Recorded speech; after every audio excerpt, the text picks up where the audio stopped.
마태복음 22장 결혼잔치의 비유. 예수님께서 사람들에게 다른 비유를 들어 말씀하셨습니다. 하늘나라는 아들의 결혼잔치를 마련한 왕에 빗댈 수 있다. 왕이 종들을 보내어 잔치에 초대한 사람들을 모셔오게 하였다. 그러나 이들은 오려고 하지 않았다. 그러자 왕은 다시 다른 종들을 보내며 말했다. 초대받은 사람들에게 잔치가 준비되었다고 말해라. 소와 살찐 송아지도 잡았고 모든 것이 다 준비되어 있으니 어서 결혼잔치에 오라고 하여라. 그러나 사람들은 종들의 말을 듣지 않고 제 갈 길로 갔다. 어떤 사람은 밭에 나갔고 어떤 사람은 장사하러 갔다. 나머지 사람들은 종들을 잡아다가 그들을 모욕하고 죽였다. 왕은 매우 화가 났다. 그는 군사를 보내어 살인자들을 죽였다. 그리고 온 도시를 불태워버렸다. 그리고 자기 종들에게 말했다. 결혼잔치가 준비되었으나 초대받은 사람들은 자격이 없다. 너희는 큰 길에 가서 너희가 만나는 사람마다 결혼잔치에 초대하여라. 종들은 거리에 나가 만나는 사람들이 좋은 사람이건 나쁜 사람이건 가리지 않고 불러들였다. 그래서 결혼잔치 마당은 잔치 손님들로 가득 찼다. 왕이 그들을 보러 들어왔다가 결혼잔치 예복을 입지 않은 사람을 보았다. 그 사람에게 왕이 말했다. 친구여, 결혼잔치 예복을 입지 않고 어떻게 여기에 들어왔는가? 그 사람은 아무 말도 하지 못했다. 왕이 종들에게 말했다. 이 사람의 손과 발을 묶어서 바깥 어두운 곳에 던져버려라. 그곳에서 슬피 울고 고통스럽게 이를 갈 것이다. 초대받은 사람은 많으나 선택된 사람은 적다. 가이사에게 바치는 세금. 그때 바리새파 사람들이 가서 예수님의 말씀을 트집잡아 예수님을 함정에 빠뜨리려고 공모했습니다. 그들은 자기들의 제자들을 헤롯 당원들과 함께 예수님께 보냈습니다. 이들이 말했습니다. 선생님, 우리는 선생님이 진실한 분이며 하나님의 길을 올바르게 가르치시며 사람의 얼굴을 보지 않으심으로 아무에게도 치우치지 않으신다고 생각합니다. 선생님이 생각하시는 것을 우리에게 말씀해 주십시오. 가이사에게 세금을 바치는 것이 옳습니까? 옳지 않습니까? 예수님께서는 이 사람들의 악한 생각을 아셨습니다. 그래서 말씀하셨습니다. 너희 위선자들아, 왜 나를 시험하느냐? 세금으로 내는 돈을 내게 보여라. 사람들이 은돈 한 데나리온을 예수님께 보여드렸습니다. 예수님께서 물으셨습니다. 이것은 누구의 얼굴이고 누구라고 쓰여 있느냐? 사람들이 대답했습니다. 가이사의 것입니다. 그러자 예수님께서 그들에게 말씀하셨습니다. 가이사의 것은 가이사에게 주어라.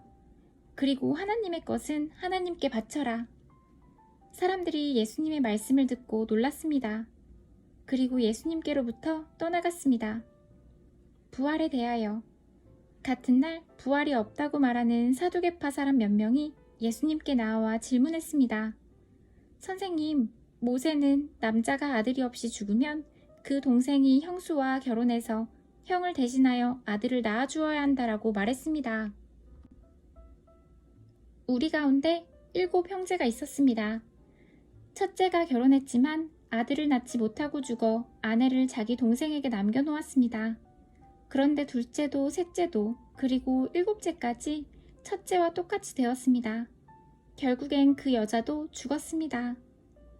7 형제 모두가 이 여자를 아내로 맞아들었으니 부활 때에 이 여자는 이 7 형제 중에 누구의 아내가 되겠습니까?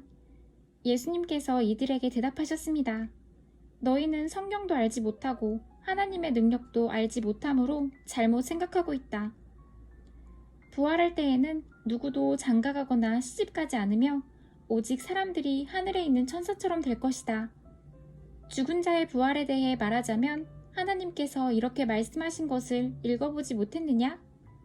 나는 아브라함의 하나님, 이삭의 하나님, 야곱의 하나님이다. 하나님은 살아있는 사람들의 하나님이시지 죽은 사람들의 하나님이 아니시다. 사람들이 이 말씀을 듣고 예수님의 가르침에 놀랐습니다. 가장 중요한 계명, 예수님께서 사두개파 사람들의 말문을 막으셨다는 소식을 바리새파 사람들이 듣고 함께 모였습니다. 그 가운데 율법의 전문가 한 사람이 예수님을 시험하려고 질문을 하였습니다. 선생님, 율법에서 어느 것이 가장 중요합니까? 예수님께서 그에게 대답하셨습니다. 너의 모든 마음과 모든 목숨과 모든 정성을 다해서 너의 하나님을 사랑하여라. 이것이 가장 중요하고 우선되는 계명이다. 두 번째 계명은 내 이웃을 내 자신처럼 사랑하여라인데 이것도 첫째 계명과 똑같이 중요하다. 모든 율법과 예언자들의 말씀이 두 계명에서 나온 것이다. 그리스도와 다윗의 자손, 바리새파 사람들이 함께 모여 있을 때 예수님께서 그들에게 질문하셨습니다. 너희는 그리스도에 대해서 어떻게 생각하느냐? 그가 누구의 자손이냐? 바리새파 사람들이 대답했습니다. 다윗의 자손입니다. 그러자 예수님께서 그들에게 말씀하셨습니다. 그러면 다윗이 성령의 감동을 받아 어찌 그리스도를 주님이라고 불렀겠느냐? 그는 여호와께서 내 주님에게 말씀하셨습니다. 내가 내 원수를 내 발 아래 굴복시킬 때까지 너는 내 오른쪽에 앉아 있어라 하고 말하였다. 다윗이 이처럼 그리스도를 주님이라고 불렀는데 어떻게 그리스도가 다윗의 자손이 되느냐? 아무도 예수님께 한마디도 대답하지 못했습니다. 그 이후로 아무도 예수님께 감히 질문을 하려고 하지 않았습니다.